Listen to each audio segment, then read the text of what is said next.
cirmadow oo maanta shir jaraa'id ku qabtay magaalada Shaafiil boqor ku soo dhawo warbaahinteeda waan dhawahay waxaan ku salaamayaa salaanta islaamka assalaamu calaykum waraxmatullaahi wabarakaatuh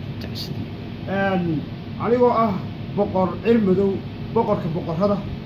waxa aan ummadayda meel kasta jooga ku salaamayaa salaanta islaamka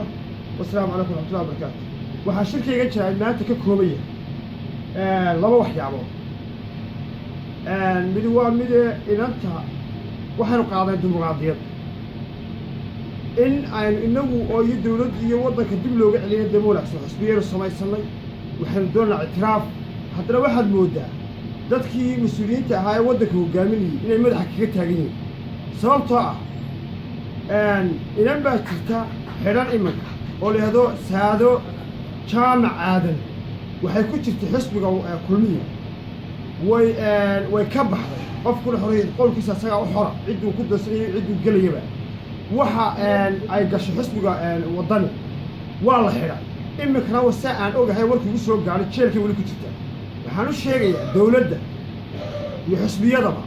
dimuqraadiyad baynu qaadan ictiraaf baynu doonaynaa inaynu bahashii afka iskaga taagna ma aha waa inaynu dhu idiin furnaadaan inantaa waa in xorriyad qowlkeedii lagu soo celiyaa oo dibadda loo soo saaraa ayaanu furaynaa xukuumadda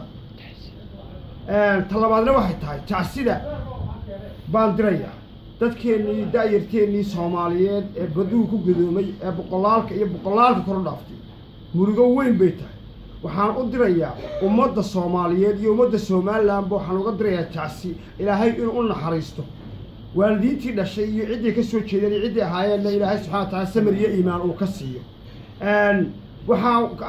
aad aan ula yaabay oo aad ii qiiro gelisay iyadoo maalintii ay ka dhacaysay maalintii garaasi lagu timi in calankeenna hoos loo dhigo ay ahayd oo laga dhiidiyo oo laga ooyo oo murugo la muujiyo ay tahay yaa waxaa loo dabaaldegayay 18 May ayaa ololaheeda la waday taana waa ka soo horjeedaa ummaddu shacabkeeda waa inay dawladdu shacabkeeda danaysaa waxyaabahaas oo kale markuu yimaado waa in calanka hoos loo dhigaa waa in qiiro la muujiyaa oo shacbigeeda ay la oydaa oo dareen qiiro leh ay muujiyaan bay ahayd dawladdu